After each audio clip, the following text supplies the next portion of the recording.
What's happening, everyone? Welcome back to the channel. My name's Brian Mello, here with Marty Chevrolet in Bourne, Massachusetts, and in front of me is a brand new 2025 Chevy Silverado 1500 in the new Cypress Gray paint. So let's get into it.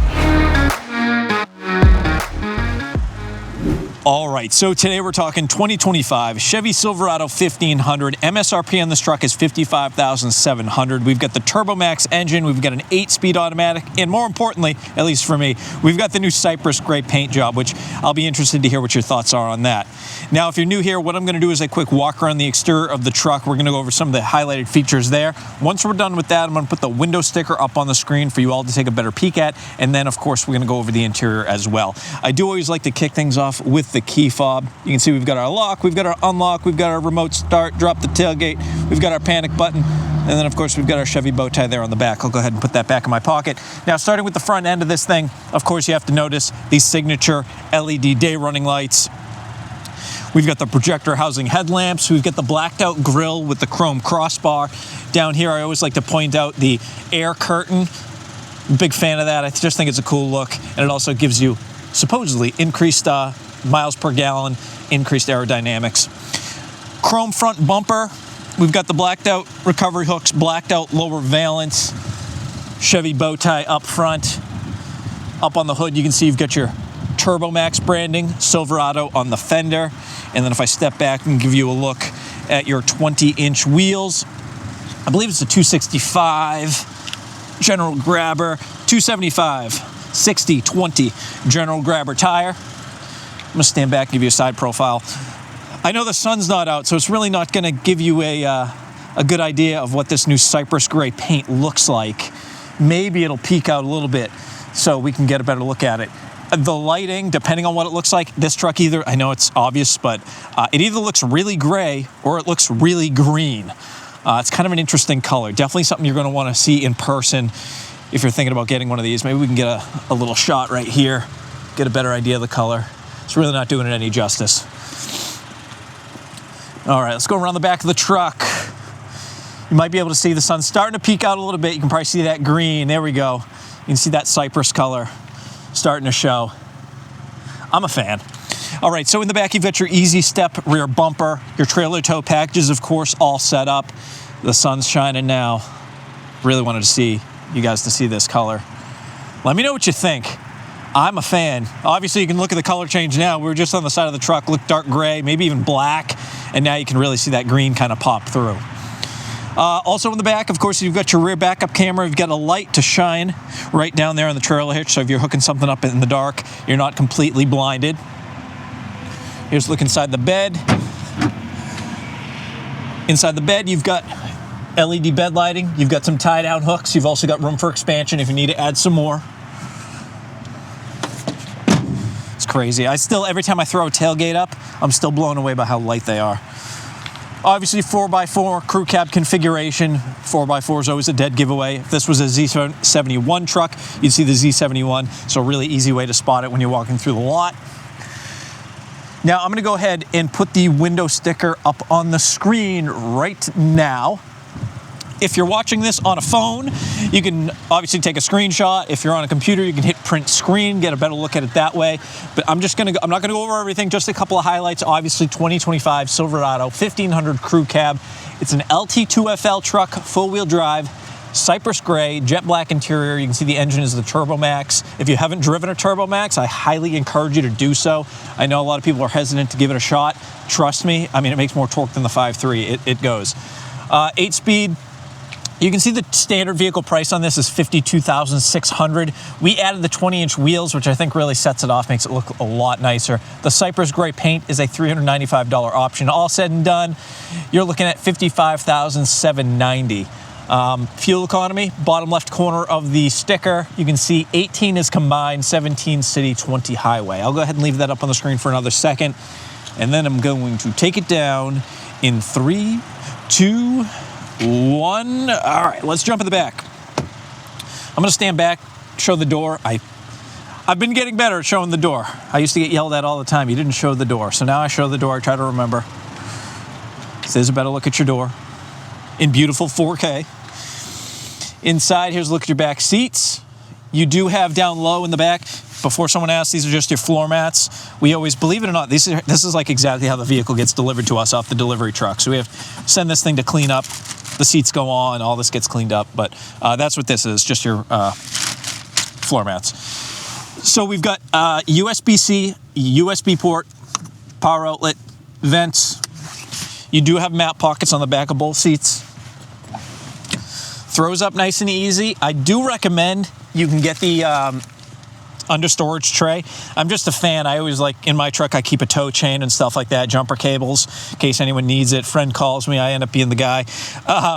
Sits under here and it blocks, so like if you were to hit the brakes, everything doesn't slide out from underneath the seat. So if that's something that you might be interested in, I would take a peek at that.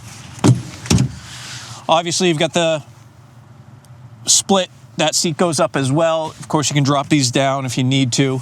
I have some people actually, they don't even use the back seats at all. They pull the back seats out. All right, but let's go up front because this is what most people really want to see. I'll step back, give you a look at the driver's door. Here's a look at your seat. I will unbuckle.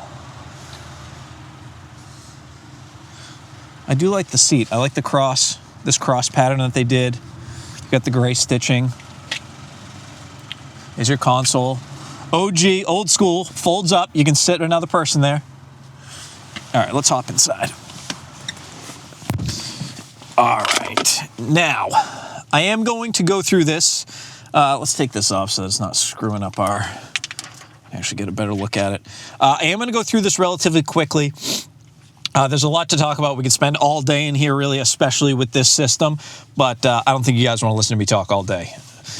So we're going to start over here on the left and work our way to the right. We've got our power door locks. We've got our power windows, power mirror controls. And then starting here on the dash, we've got our electronic parking brake, our mode selector. So you can see if I give this little guy a turn, you're going to see sport mode, off-road, terrain, and you'll see it corresponds over there on the right. You see the truck kind of animate, go back into normal. Most of the time, you're just going to leave your four-wheel drive controls alone. If you need it, you can go auto, 4 up, 2-wheel drive. Spotlight over the bed, gauge cluster brightness, headlight controls. Up here on the steering wheel, we've got our heated steering wheel. We've got our forward collision alert, cruise controls, obviously wiper controls, blinker. Over here on the right, you've got your hands-free voice dialing. You've got your volume controls on the back of the steering wheel. You can see I'm hitting those right now. It's going up or down on the volume. This button right here, this little toggle, if I spin this up or down, you can see the dial goes through the different information on the display. One thing I always like to show people, I'm a big fan. If I go use this button, I'm going to go over to the right. I'm going to go all the way over to settings. I'm going to go to display layout. You can change your display. You've got a few different options here. You can click through those. I always tell everyone, if you're going to go on a test drive, I mean, this is what you're looking at all the time when you're driving. So go through these different options. I like progressive. I like the way that looks. But something else I like to do is you can also customize each side. So I don't need a compass on the left. So what I usually do on the left side is I change that to time and temperature. And then I can go back over here to my info, bring my speed in the center, and that's usually how I have mine laid out. So you have your fuel range, you have your drive mode over here on the right, which you can change this to if you're not going to use that. You have your temp down left, time, engine temp, time and temp over here on the left. And yeah, that's just the way I personally like to lay it out this way. This is usually if someone's coming in and I set the truck up for them, that's how I set the truck up. Over here on the right, we have our giant HD touch display. And I'm very happy that Chevrolet decided to go horizontal with it. And the reason that I'm a fan of that is because if you're sitting behind the wheel, you can kind of see it here. The steering wheel covers up the brake in the display, and it almost gives you like an illusion that this is all one big display in front of you. It's just a nicer look. Also, I encourage people, when you're driving something with a big vertical display, really pay attention to how often you're looking down at the screen, down here, taking your eyes off the road. That's one of my biggest complaints is here, especially for vehicles. Thankfully, none of the General Motors vehicles have done it, but if everything is integrated into your touchscreen, all your HVAC controls, everything, you're kind of constantly looking down, and it's just something that bothers me. Maybe it could just be me, though. All right, so Right now we have the screen split. You can see we've got our clock over here. You can swipe through. This is basically the home screen that you're going to look at 99% of the time while you're driving. Now, any of these icons on the screen, let's say you use CarPlay. It might not let me. Yes, it will let me move it. Okay. So let's say you use CarPlay all the time. You can set CarPlay. You can touch and hold and move the icons anywhere you want, similar to a smartphone. A lot of people, they drive these things, they have no idea that you can actually move the icons around. So good to know there. Your map display, beautiful, and it's massive, spans the whole length. Let me go ahead and hit OK a bunch of times. Yep. Okay. Spans the whole length. I really love the way this looks, and it works really well. Obviously, it's Google Maps. It's integrated into Google. The entire system is integrated into Google, so you get the best map experience possible. You also have Google Assistant. You can see you got the Google Play Store integrated in. You've got your camera. So if you're driving and you just want to pop the camera on, you can do that. Hit the X. That's going to take you out of there. Go over here. Obviously, your smartphone integration, Apple CarPlay, Android Auto. You can see you've got Amazon Alexa, your podcast, your My Chevrolet app. You do have your LTE Wi-Fi hotspot if you need that as well. And if I go in my settings, the one setting that I always change for everyone, if I go to vehicle, I'll probably get yelled at for this, but it is what it is buckle to drive. I hate it. So maybe it's just because we're constantly jumping in and out of vehicles, trying to move them around the lot. But you jump in and you physically cannot put the vehicle into drive until you've buckled your seatbelt. It just drives me nuts. So I also rear seat reminder. You can get rid of that too. Sorry, General Motors or the safety people. They can just yell at me, but it is what it is. If we go to our audio, you can see how the audio system is laid out. We'll go to Sirius because it looks really good. Let me just make sure I have the volume turned down. Listen now. So you can see, go through all your different stations. Anything you pick, just tap that. That's how it's gonna set. Obviously, you can set all your favorites down here, or if you're like me and you listen to Spotify 99% of the time, you can obviously use your Google Play system. If you're gonna do some trailering, inside the trailering app, it will allow you to actually remember multiple trailers. It'll also guide you through a test. If you make sure all your trailer lights work and all that kind of stuff, which is nice. Obviously, I'm not going to be able to do any of this. I don't have a trailer set up. Go back to the home screen. So that's kind of the high-level infotainment system. Obviously, once again, when you take for a test drive, make sure you use all these things. It's crazy when I see people go for a test drive. They don't really play around. They kind of just drive the vehicle, turn around, come back, and they either go okay or not. Use the stuff. Use the systems. Make sure you're familiar with everything. Below the screen, something else I like to point out is the change of materials. It just adds a much better look to the vehicle instead of just all black plastic. You can see the brakes in color and material going all the way up. Just a nice look. We have our lane departure warning, auto start and stop, drop the tailgate, hazards, traction control. We can put all the windows down at once. Right here's your home button. If you're somewhere on the screen and you tap the home, it's going to take you back to this main display layout. You can also hold the power button down if you just want, you're driving at night. I'm a big fan of kind of everything off at night. That way the light's not blasting you in the face. Just press and hold the power button. That's going to turn the screen off, give you this display. Down here, you've got your start button. You've got your trailer brake controller, heated seats, which are nice and warm right now. HVAC controls with the digital layout. And then over here on the right, you've got a USB and USB-C. Glove box, obviously. And then you've got the hidden glove box. I call it the hidden glove box. Everybody knows it's there, but I do love the way that they put the button kind of integrated into the dashboard. Just think that's nice. And of course, you still have your traditional glove box down there as well. Center console, you've got cup holders, some junk, places to store junk. You can never have too many places to store junk. And then a bigger place to store junk. Let's be honest, that's what it is. Up high, you've got your LED interior lighting. You've got your OnStar buttons and, of course, your rear view mirror. And that is sort of the quick rundown of this truck.